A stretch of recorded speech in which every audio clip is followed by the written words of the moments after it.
ನಮಸ್ಕಾರ. ನಾನು doctor C Madhusudana, ಮಕ್ಕಳ ತಜ್ಞ. ಸಾಕಷ್ಟು ಪೋಷಕರು ನನ್ನನ್ನ ಯಾವಾಗ್ಲೂ ಕೇಳೋದು ಬೆಲ್ಲ ಉತ್ತಮನ ಅಥವಾ ಸಕ್ಕರೆ ಉತ್ತಮನ ಅಂತ. ಮೊದಲನೇದಾಗಿ ಸಿಂಪಲ್ ಆಗಿ ಹೇಳ್ಬೇಕು ಅಂದ್ರೆ ಎರಡೂ ಸಿಹಿನೇ, ಎರಡರಲ್ಲೂ ಸೇಮ್ ಕ್ಯಾಲರಿಗಳು ಬರ್ತವೆ.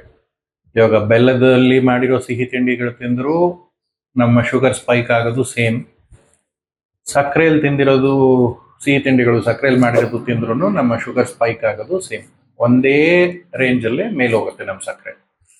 ಸೊ ಎರಡರಲ್ಲಿ ಯಾವ್ದು ಉತ್ತಮ ಅನ್ನೋದಕ್ಕೆ ಒಂದು ಆನ್ಸರ್ ಕೊಡಬಲ್ಲೆ. ನಮ್ಮ ಹಿರಿಯರು ಹೆಚ್ಚು ಬಳಸುತ್ತಿದ್ದು ಬೆಲ್ಲ. ಬೆಲ್ಲ ಅಷ್ಟೊಂದು ಪ್ರೋಸೆಸ್ಡ್ ಸ್ವೀಟ್ ಅಲ್ಲ, ಸಕ್ಕರೆ ತುಂಬಾ ಪ್ರೋಸೆಸ್ ಆಗಿ ಬರುತ್ತೆ. ಸೊ ಪ್ರೋಸೆಸ್ ಆಗಿ ಬರುವಂಥದ್ದು ಆರೋಗ್ಯಕ್ಕೆ ಒಳ್ಳೇದಲ್ಲ ಅಂತ ಹೇಳ್ಬೋದು.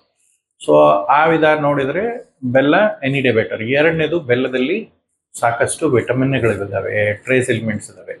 ಸೊ ಇವೆರಡು ಲೆಕ್ಕ ಹಾಕೊಂಡ್ರೆ ಬೆಲ್ಲದ ಸಿಹಿ ತಿಂಡಿಗಳು ಉತ್ತಮ ಸಕ್ಕರೆಗೆ ಕಂಪೇರ್ ಮಾಡಿದ್ರೆ. ಬಟ್ ಕೊನೆಯಲ್ಲಿ ಒಂದು ನೆನ್ಪಿಟ್ಕೊಳ್ಬೇಕಾಗಿರೋದು, ಸಕ್ಕರೆ ಅಥವಾ ಬೆಲ್ಲ ಎರಡು ಸಿಹಿನೇ, ತುಂಬಾ ಜಾಸ್ತಿ ಬಳಸಬಾರದು. ಸೊ ಸಿಹಿ ತಿನ್ಲೇಬೇಕು ಅಂದಾಗ ಬೆಲ್ಲದಲ್ಲಿ, ಆಮೇಲೆ ಬೆಲ್ಲದಲ್ಲಿ ಮಾಡೋ ಸಿಹಿ ತಿಂಡಿಗಳು ಸಾಕಷ್ಟು ನಾವು ಕಡಲೆ ಬೀಜ ಅವು ಇವು ಹಾಕಿರ್ತೀವಿ.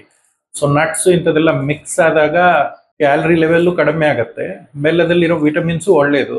ಸೊ ಚೂಸ್ ಮಾಡಲೇಬೇಕು ಅಂದರೆ ಬೆಲ್ಲದ ಸಿಹಿ ತಿಂಡಿಗಳು ಕೊಡಿ. ಬಟ್ ನೆನ್ಪಿಟ್ಕೊಳ್ಬೇಕಾಗಿರೋ ಸಂಗತಿ ಅಂದರೆ ಸಿಹಿ ತಿಂಡಿಗಳು ಆದಷ್ಟು ಮಿತವಾಗಿ ಬಳಸಬೇಕು. ಸೊ ಮಿತವಾಗಿ ಬಳಸಿದಾಗ, ಬೇಕೇ ಬೇಕು ಅಂದಾಗ ಬೆಲ್ಲನ ಪ್ರಿಫರ್ ಮಾಡಿ, ಸಕ್ಕರೆ ಬೇಡ. Thank you.